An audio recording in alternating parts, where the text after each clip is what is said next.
single mom janitor kissed a billionaire to save his life, and then everything changed. The night it happened, the kiss was not born of love, desire, or fantasy, it was born of panic. 1 second, Mara Lewis was pushing her janitor's cart down the silent marble hallway of one of the tallest buildings in the city, thinking about whether her daughter had finished her homework. The next second, a man worth billions lay collapsed at her feet, his skin turning an alarming shade of gray, his chest barely moving. And in the space between one terrified heartbeat and the next, Mara made a choice that would shatter everything she thought she knew about herself, about him, and about how quickly a life could change. She almost didn't notice him at first. The building was usually empty at night, especially the executive floors. That was why she worked the late shift, it paid a little more, and it meant she could be home in the mornings to walk her 8-year-old daughter, Lily, to school. Mara's body moved on autopilot as she wiped fingerprints from glass walls that overlooked the glowing city. Her mind was elsewhere, calculating grocery money, school fees, and whether the cough Lily had that morning meant another missed day of work. Then she heard the sound. A sharp, hollow thud. Followed by silence. Mara turned and saw a man sprawled near the elevator doors. He was tall, dressed in an expensive charcoal suit that probably cost more than her monthly rent. One hand was clenched near his chest, the other stretched out as if he'd tried to grab the wall and failed. His face was pale, eyes half open but unfocused. "Oh my God," Mara whispered, dropping her mop. She rushed to him, kneeling on the cold marble. "Sir? Can you hear me?" No response. She pressed 2 fingers to his neck, her hands shaking. There was a pulse, but it was weak, uneven. His breathing was shallow, almost non-existent. Panic surged through her. She grabbed her phone, fumbling to unlock it, but something stopped her. She remembered a training session she'd barely paid attention to years ago, a supervisor droning on about emergency response. She remembered one thing clearly: if someone stops breathing, you don't wait.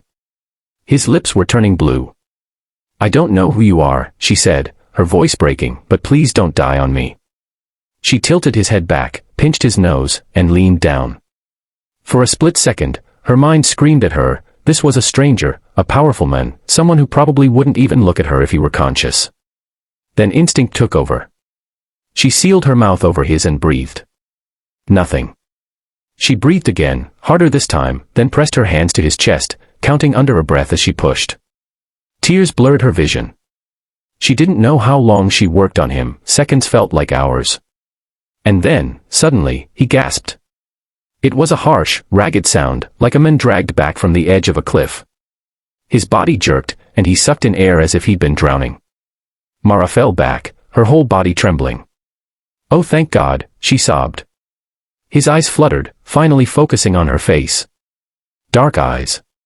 Confused. Vulnerable.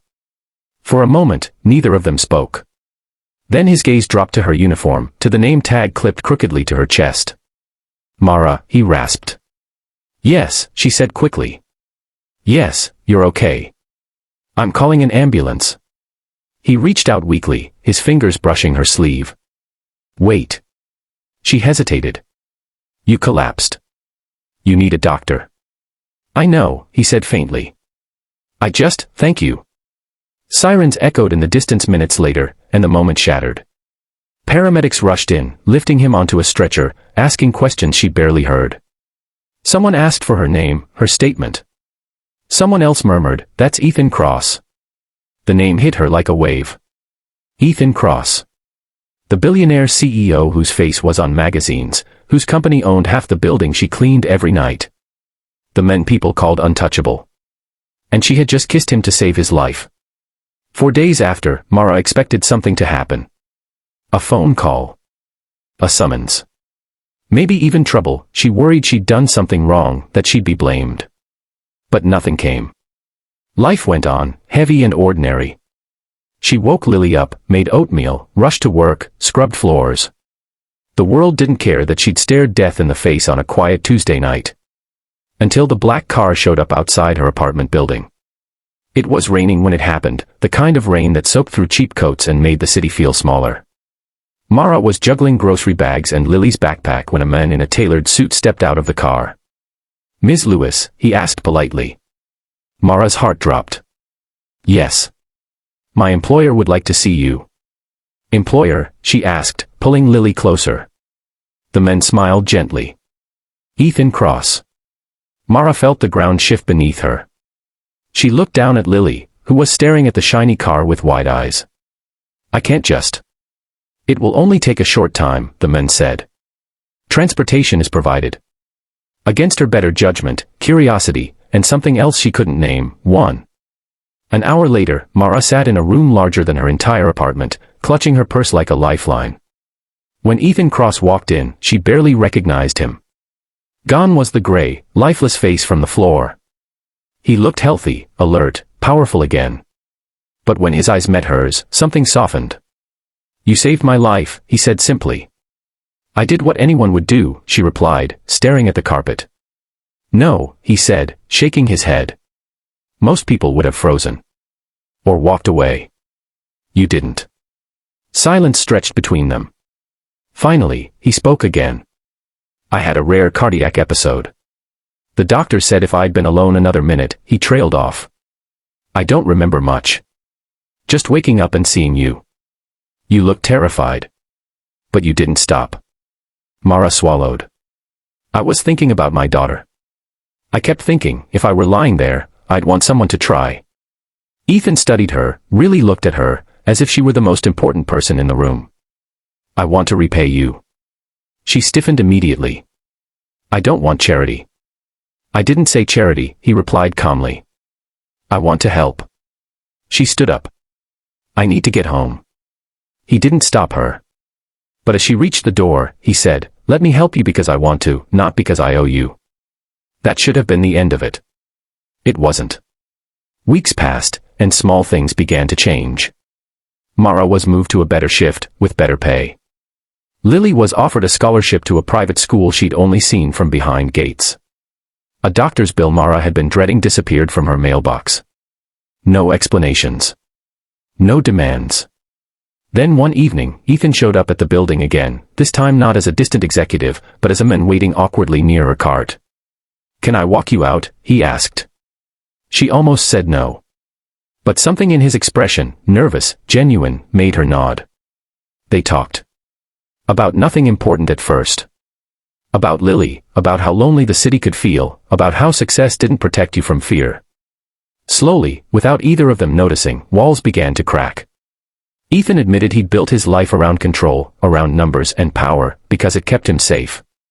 Mara admitted she was exhausted from being strong all the time. They laughed.